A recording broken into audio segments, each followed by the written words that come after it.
Agora, vamos resolver a pergunta que foi mandada pelo Eduardo Bom.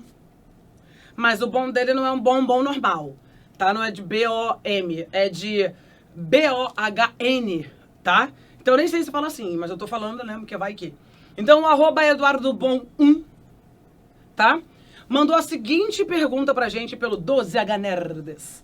O método científico de bacon, o Francis Bacon, não o bacon, a comida, não o bacon, aquele pneu que a gente tem aqui, ó.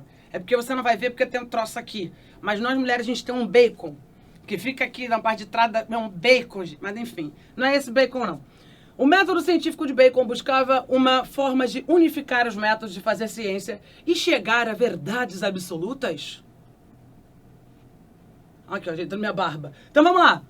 Método científico, excelente pergunta, tá?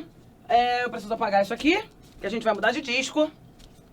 Então vamos lá. Para responder a pergunta do nosso querido Eduardo. Então, peraí que eu quero outra cor, gente. Deixa eu sair rapidinho de novo do foco de vocês. Que eu fico apegada no troço do rosa, porque eu acho ele bonito no quadro. Mas tudo bem. Então vamos lá, vamos primeiro fazer uma lembrança rápida e eficiente do que é o método científico, tá? Então, galera, a ciência em si, ela existe há um tempinho, tá? Eduardo, obrigado pela pergunta, tá? Foi uma ótima pergunta. E aí, por que eu tenho que fazer uma contraposição, voltar um pouquinho mais no tempo para explicar isso? Porque o Bacon muda o método científico, tá? Do que a gente tinha na antiguidade para o que a gente tem até hoje, tá? Peraí que eu vou tossir. Como que Bacon muda isso? O Bacon faz essa mudança porque lá na antiguidade... Então, tem um tempão mesmo. Um primeiro grupo de filósofos, vulgarmente conhecido como pré-socráticos, tá? Já tinha dado esse pontapé inicial aí pro método científico, beleza? Por quê? É simples você observar isso. Como que eles faziam isso, observavam e desenhavam? Galera, os pré-socráticos foram os caras que começaram a filosofia, porque o cenário de fundo que eles observavam, tá? Era a natureza, é importante você lembrar disso, tá? É bom também que eu faça essa sutil visão, porque a prova do Enem se amarra em falar nos pré-socráticos, mas vamos lá. E aí, eles observavam a natureza, por isso que eram também considerados filósofos da natureza, e cada filósofo pré-socrático encontrou o que era chamado de arqué, tá? Que é o tal do elemento primordial, ou o elemento essencial para cada um deles, tá? Então, eles observavam o que estava acontecendo, tá? Os fenômenos e assim por diante. E diante dessa observação, é claro que tinha a observação de dados, de fenômenos, e aí eles criavam um padrão para justificar dentro, né, com a justificativa, a máxima da justificativa, era essa arqué, esse elemento essencial, que era o que dava origem para aqueles fenômenos observados. Ok? Até aí? Só para te citar um exemplo, Tales de Mileto falou que o essencial a tudo, tanto na natureza e assim por diante, para os homens era a água, tá? Então, dentro do que ele observou, tá? Ele fala que o essencial, de fato, era a água. Até aí, ok. História caminha um cadinho, tá? E nesse caminhar aí, tá, da história, a gente passa por Sócrates, a gente passou por todos os outros pré-socráticos, a gente passou por Sócrates, a gente passou por Platão, até que a gente chega em Aristóteles, tá? O Aristóteles, ele é responsável por desenhar algo que a gente conhece como lógica matemática, tá? Ele primeiro desenha a lógica, o raciocínio lógico, tá? E aí tem todo o pontapé inicial ali pro que a gente conhece por lógica matemática. Porém, o método utilizado, não só por ele, como também, né, pelos outros antigos, é o que a gente conhece por método dedutivo, beleza? Então vamos lá para você não ficar perdido aí, ó. Eduardo, preste atenção, Eduardo. Então, vamos falar de ciência. E aí, o que a gente tem na antiguidade, tá? O que é conhecido como método dedutivo. E aí é importante você entender que o dedutivo, ele vai do geral para o particular. Beleza? E aí, esse método era utilizado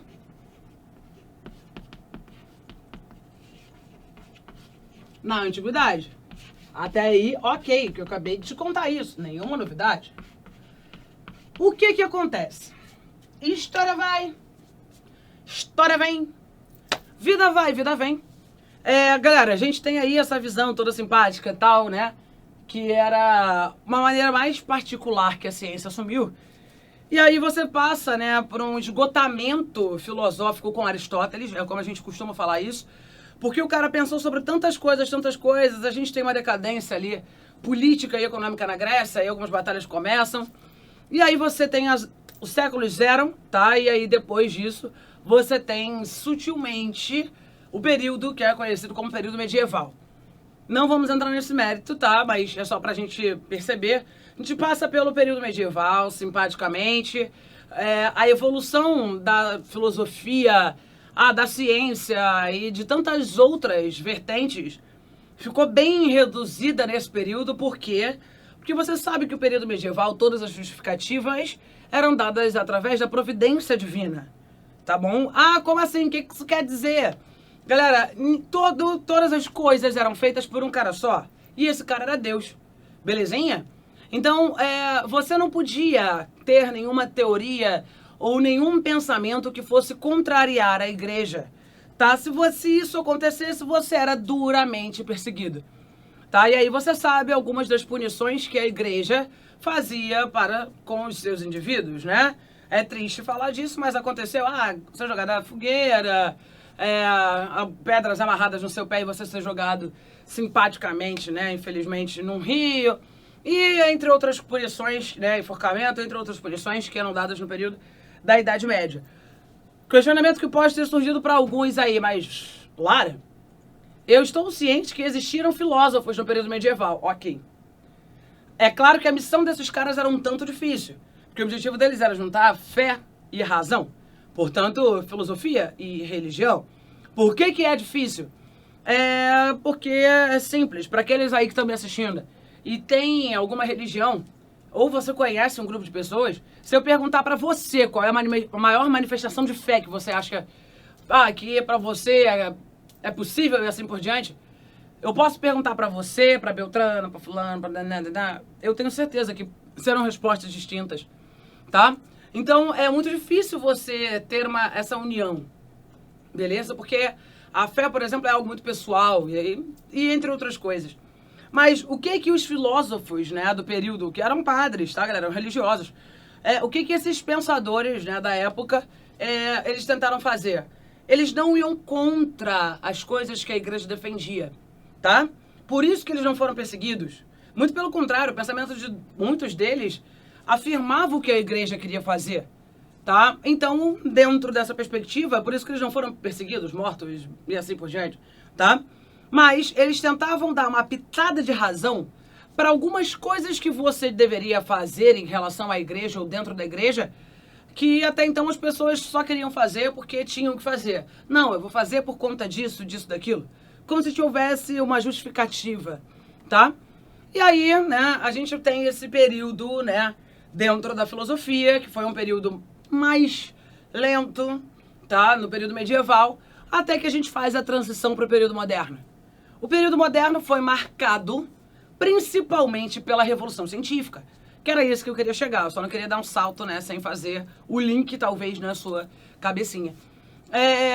Galera, então vamos lá. Dentro da Revolução Científica, é dali que você vê alguns caras sensacionais, tá? Um cara vulgarmente conhecido como Galileu, um outro cara conhecido como Copérnico, Newton, um jovem rapaz, tá? Inglês, simpático, o querido Kepler, começando a estudar mecânica celeste. Então você começa a ver algumas coisas diferentes dentro do pensamento científico. Você vai ver René Descartes, não só com o plano cartesiano, mas alterando também a visão política, tá? E também alterando a visão racional, tá? Do pensamento científico, da filosofia. E aí a gente chega no Bacon, tá? De novo, não é o Bacon. Bacon, né, um filósofo inglês, ele defende o seguinte. Ele fala que a humanidade já tinha evoluído, tá? Galera, eu tô te falando que isso aqui foi utilizado na antiguidade, isso aqui é antes de Cristo. Galera, esses caras na antiguidade não tinham uma régua. Tem noção disso? Galera, eles tinham que... A ideia de...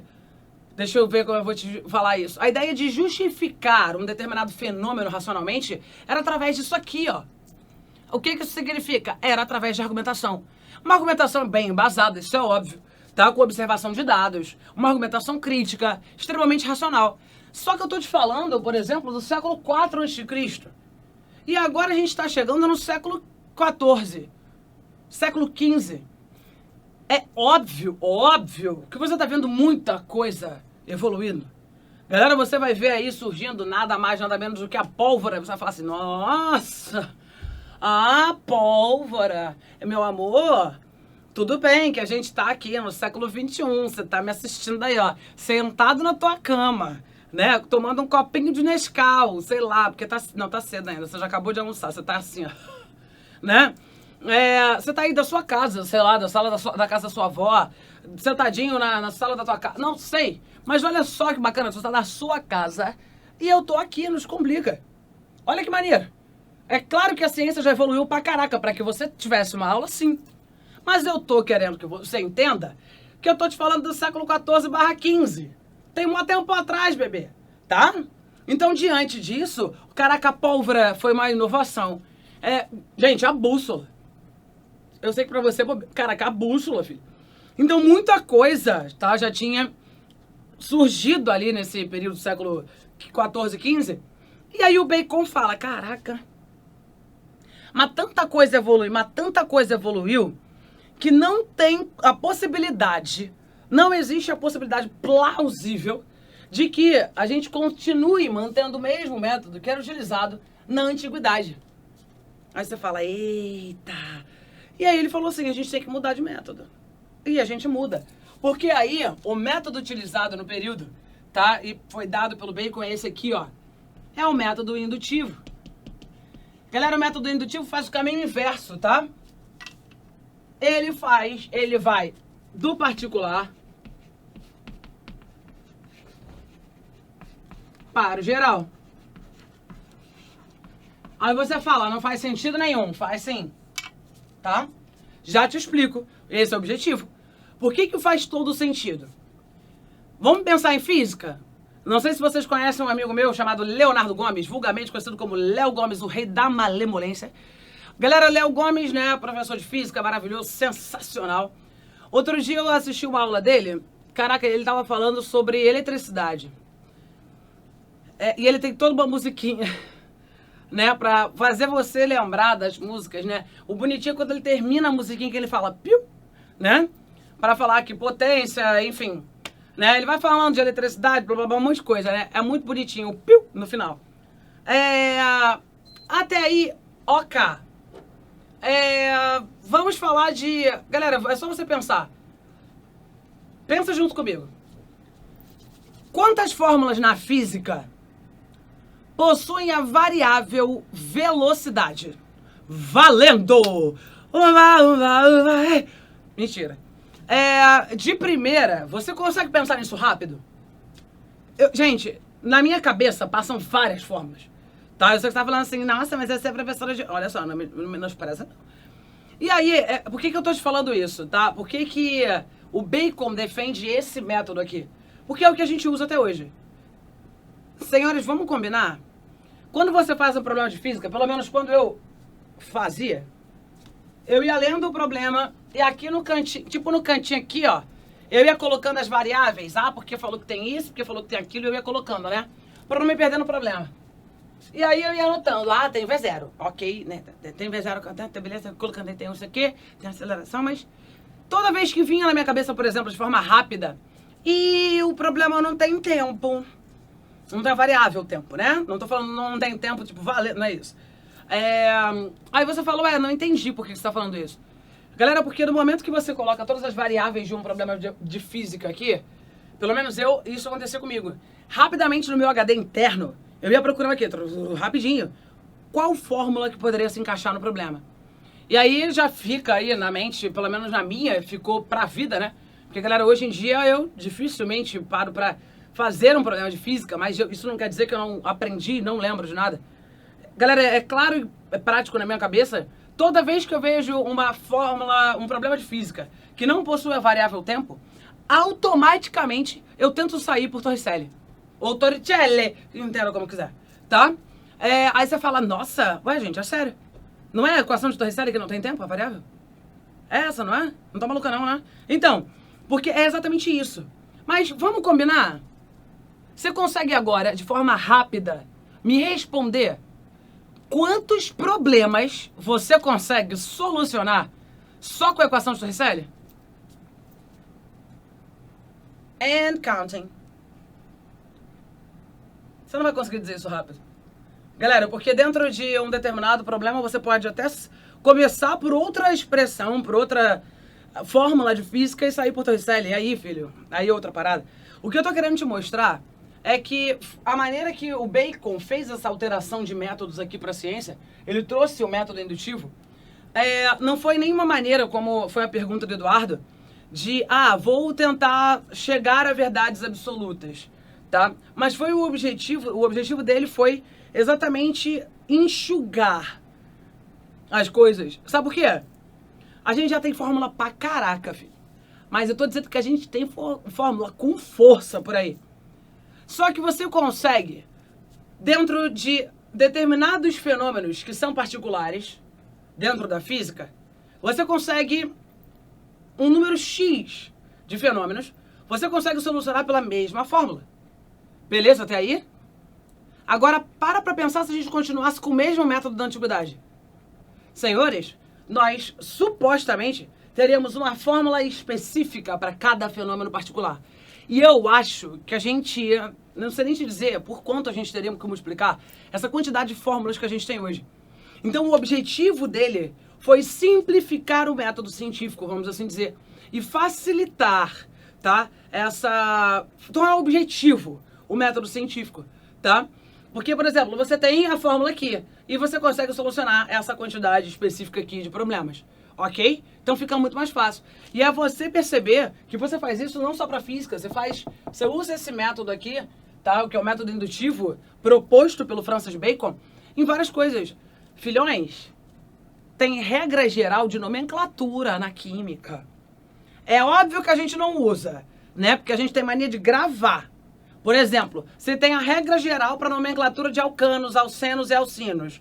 A gente grava exatamente assim, ó. Alcanos, alcenos e alcinos. Eu duvido que você não tenha gravado assim. Gente, né? Porque a gente faz exatamente assim, né? Então, um troço dos tracinhos. Então, galera, é simples, tá? Tem a regra. Para nomenclatura, para você, por exemplo, diferenciar quem é éter e quem é éster. Não basta ser tudo química orgânica, ainda tem teu troço de nome parecido. Para você, por exemplo, diferenciar uma amina de uma amida. Pra quê? Não podia ser um nome diferente, gente?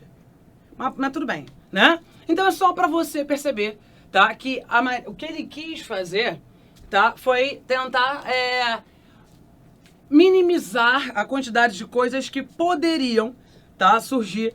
Então, assim, terminando de responder a pergunta do querido Eduardo Bom 1, que ele pergunta, né? Era uma ideia, obviamente, de unificar os meios de fazer a ciência, mas, apesar de a ciência gostar de chegar a verdades absolutas, tá? O objetivo dele nem era só chegar a verdades absolutas. Era uma maneira de simplificar e de dar mais objetivo à ciência, tá? Porque senão ia causar tantas outras fórmulas e tantas outras situações que iam ser mais difíceis de serem comprovadas. Porque o método científico que a revolução científica defende, apesar de eu ficar redundante falando científico o tempo inteiro, é só para que vocês, né, percebam que a gente faz isso até hoje. A gente tem que comprovar, galera. Não basta mais você, eu quero comprovar uma teoria aqui, ó. Não. Você tem que comprovar através de uma experiência. Por isso que você chega no período moderno, você chega na Revolução Científica, e a gente chega à ideia de que você tá mais empírico. beleza? Que é a comprovação científica de uma determinada coisa, tá? Ah, porque eu consigo clonar uma coisa tal. Beleza, prova. Você pode mostrar toda a teoria bonitinha, porém, você tem que comprovar aquilo empiricamente. Tranquilo até aí? Então essa foi a nossa explicação e a nossa resposta dada, tá? Ao querido Eduardo Bom. Espero que tenha sido suficiente. Belezinha?